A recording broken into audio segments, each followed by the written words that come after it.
I'm beginning to reach a breaking point with this Fever team, man. They are truly an infuriating bunch of women to watch play basketball. Just on literally every aspect of the game, they make my head hurt because they don't make sense with the things that they do. Before I get into this, and this is going to be a negative video because there's nothing positive to take away from the way how they lost this fucking basketball game. They were up by 12 in the third quarter, completely dominating the game. And then you literally just saw them fall apart in the way that they fall apart in every single loss that they take on the season. They lose games the exact same way every single night. And then they go into the post-game conference. They say that we're going to change these things. And they don't fucking change the things. We're already a quarter of the way through the season, damn near. I think they know. The next game puts us a quarter of the way through the season. And we still can't do basic shit right. We cannot get our guards a good look to save our lives. The reason why we win games from time to time is because we have very, very a whole bunch of talent on the offensive end of the floor. We can score with everybody. But it's so difficult when you cannot generate looks for your best players. Kelsey Mitchell gets the ball every single time and she goes ISO one on however many people are in front of her. It doesn't make any sense. When it's rolling, it looks great. You put her in all W conversations, say she's the best player on the Fever, it's great. But when it's not fucking working, it's nasty, bro. It's nasty to watch, and it's not a good way to try to win games, bro. It makes no sense. Caitlin Clark comes down and she already can't fucking shoot right now. She can't make a fucking three to save her life. I don't know what happened to the three ball.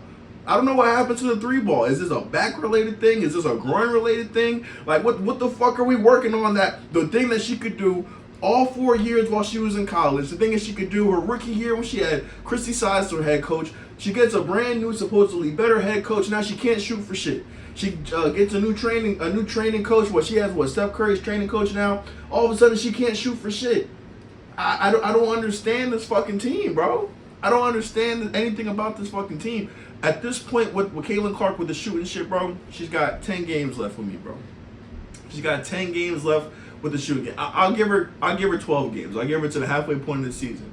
If we don't get this 3-point shooting percentage up, hey, bro, we just gonna have to just take it to the fact that Caitlin can't shoot threes no more. The logo 3 shit was cute. The logo 3 shit from time to time is still exciting. It's still fun to watch, but it's not a consistent shot that should become a real part of her offense that she goes to on a regular basis. At this point, it fucking hurts the team.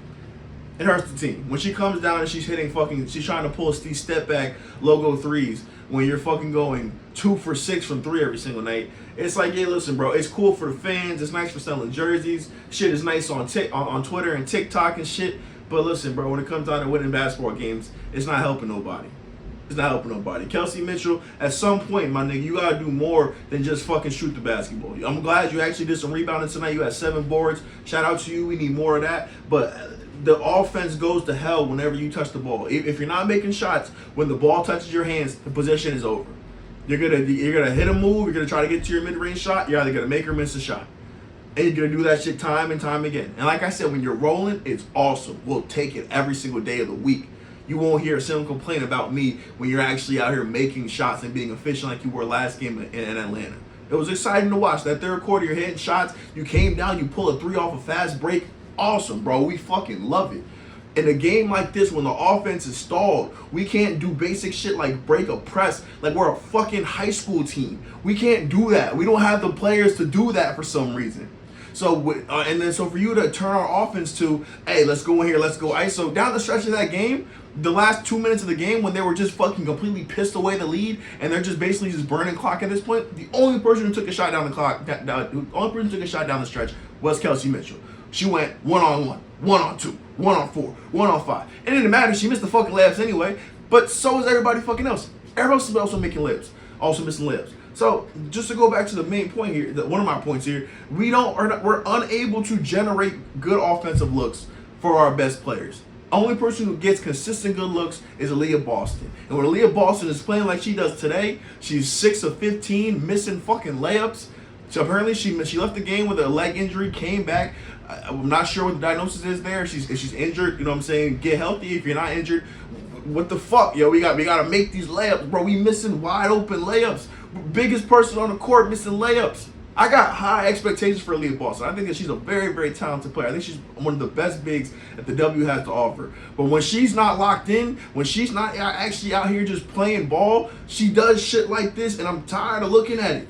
13 points is not going to get it done. We're already a fucking limited bunch as it is. When Mo Billings has a better offensive game, a better overall game, fuck offensive game, a better overall game than Caitlin Clark and Aaliyah Boston, we have no shot of winning that game. We have no chance in hell of winning that basketball game. And the fucked up part about it is we did have a chance to win that basketball game today, and we pissed the game away. Wow. All right, so let's actually try to add some kind of rhythm to this video here. All right, so Fever drop a fucking heartbreaker tonight against the Liberty, 83-75. They go by as much as 12 points in that third quarter, and they just honestly got dismantled piece by piece. Stewie does a great job in the second half. I think she comes through and has 23 second half points to finish with 30 on the night. She shot 21 free throws. 21 free throw attempts for Stewie alone, and we'll talk about that in a minute. Stewie plays great. Everybody else on the Liberty, really not too much. Satu made a couple plays down the stretch. Pauline Astier, I'm sorry, I'm messing up her name. Astier, I heard them say it on the broadcast, I forgot.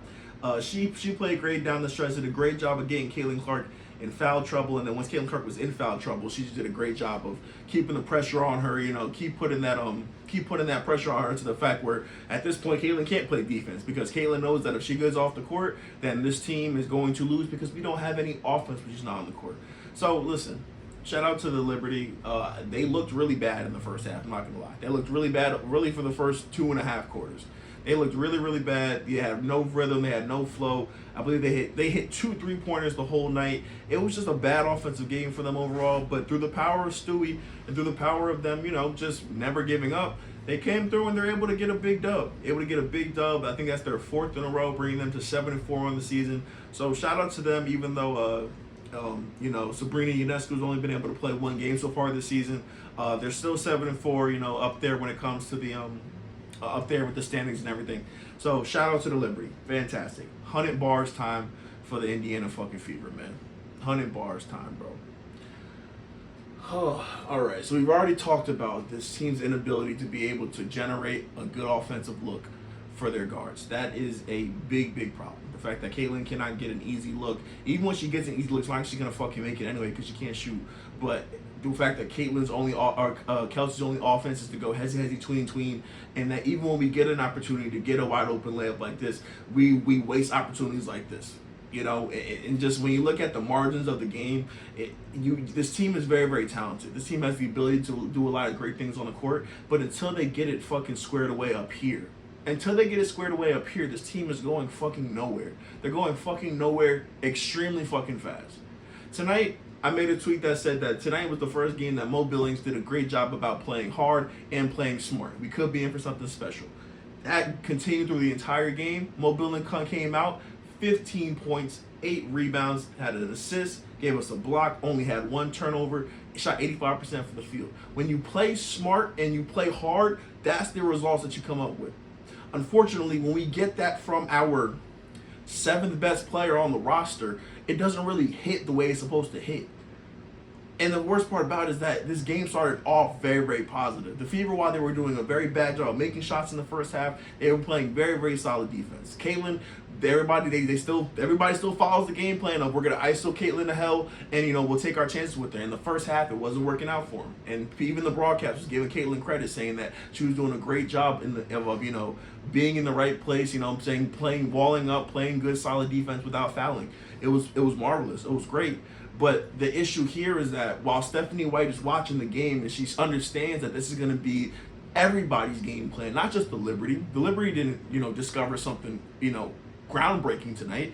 Everybody's game plan is going to be, we are going to have Caitlin Clark involved in every action. If it involves a screen, we're going to try to get that screen so that we can hunt that matchup, because Caitlin does not have the wherewithal or the basketball IQ to play defense without fouling. She thinks that she is fucking Gary Payton with her hands. She can just strip shots, strip the ball and get blocks all fucking game. That's not her game. It's not her game. She's good for a block or a steal a game. Sometimes you'll get one of each.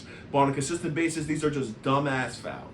Dumbass fouls. We're in the middle of pissing away the game in the fourth quarter. You know what I'm saying? It's a nip and tuck game. I believe we're clinging on to a 2-point lead. We get a great defensive stop. Mo Billings does a great job on Satu, locking her up. Gets her down to what? I think it's 1 second on the shot clock. Caitlin comes over to help. What does she do? Instead of just putting your hands up and letting Satu take a bad fadeaway shot, you try to get a steal and you hit her arm, and she gets free throws with 0.7 seconds on the shot clock. The IQ of this team is just not there. And the fucked up part is that it starts with our coach. The coach is a jackass, bro. Stephanie White is an idiot. Stephanie White is not smart.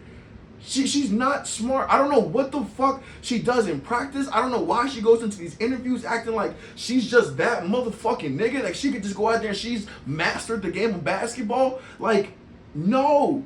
The fact that your star is able to get hunted 4 games in a row. 4 games in a row. 4 games in a row. Caitlin has finished with more than 4 fouls. Let me see if I can find it here. Look at this. Look at this. The last 4 games for Caitlin Clark. The last 5 games for Caitlin Clark. In 5 games, including tonight. 5 against Golden State. 4 against Golden State. 5 against Portland. 4 against Atlanta. And then 5 again against New York.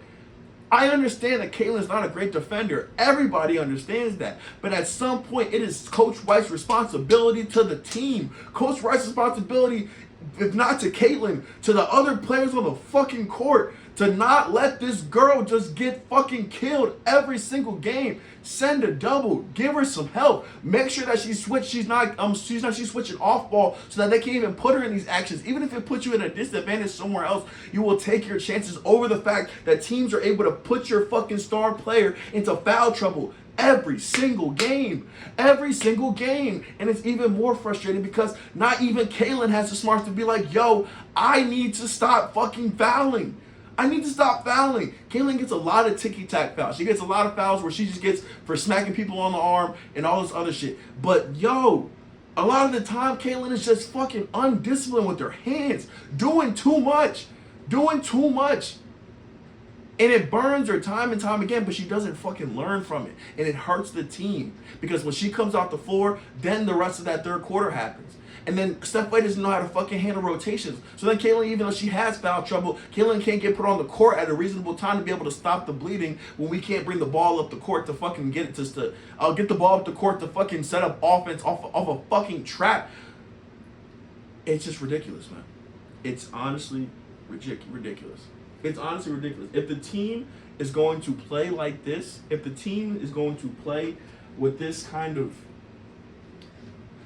we want everybody to share the ball. We want everybody just to be like, kind of like a Spurs offensive punch, If that's going to be our game plan, we might as well trade Caitlin Clark. We may as well bring in, let Ty Harris run the show. Bring in somebody who's just going to come out there and spray the ball. Let Raven Johnson spark the ball. But if we're not going to let Caitlin Clark be Caitlin Clark, and before I even get into all that, if Caitlin Clark's not going to be Caitlin Clark, then there's no reason for us to have any hopes for this team to be able to accomplish anything. There's no reason. There's no reason for us to believe this team can accomplish anything if this is the Caitlin Clark that we're getting. If we're getting somebody that can't hit a fucking open 3, somebody who can't make a layup, somebody whose only attribute to the team is her passing, that's replaceable. That is replaceable. That's not special. That's not MVP. That's not all W. That's not anything that anybody expects Caitlin Clark to be. But if that's the person that we're getting, then we're fucked. We're fucked. And the Fever may as well just wasted a draft pick. Unbelievable. Unfucking-believable, man.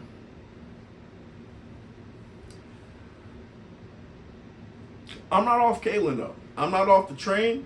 I'm not saying that Caitlin's not who we think she is. She's slumping bad. But the team's not helping her. The coaching staff's not helping her. They're not putting the entire team in a position where they're all able to succeed. And it's frustrating. It's frustrating to watch this team lose. They've lost 5 games the exact same way. The teams have been different that they lost to, but they've lost 5 games the exact same way. And at some point, you really want to believe that we're doing something that's going to contribute to that. We're doing something that's going to contribute to that not being something that if we're going to lose a game, let's lose it a different way. Let's lose it a different way. Let's lose a game where Caitlin is efficient, Kelsey is efficient, the offense is rolling, we're playing a solid defense, and then I don't know how we lose that game. I don't know how we lose the game, but give me that. But it can't be the situation where Caitlin's getting hunted, Kelsey's going fucking tunnel mode, AB all of a sudden forgets how to make layups, and now we're relying on people like Mo Billings and Sophie Cunningham and Lexi Hull to be able to finish shots so that we have a chance. I can't do anything with that, man. I can't do anything with that. Oh, so with that said, we got another game. I don't know, soon. We got to flush this one. We've had to flush a lot of losses lately, a lot of bad losses. That Portland loss was terrible. I didn't come out here and talk about it. That Portland loss was fucking embarrassing. That Golden State loss was embarrassing. The Atlanta game was great. I thought that was going to potentially be the beginning of us being able to stack some good games, but it just wasn't the case. It just wasn't the case, and now we've got to be in discovery mode, man. Like I said, almost a quarter of the season is done, and this shit is not going to work. This shit is just not going to work. It's just not going to work. So, fever to the chip, man. Fever to the chip. We just got to stop being an ass basketball team at first. Leave a like, leave a comment, hit the subscribe button, and I'll see you in the next video. Deuces.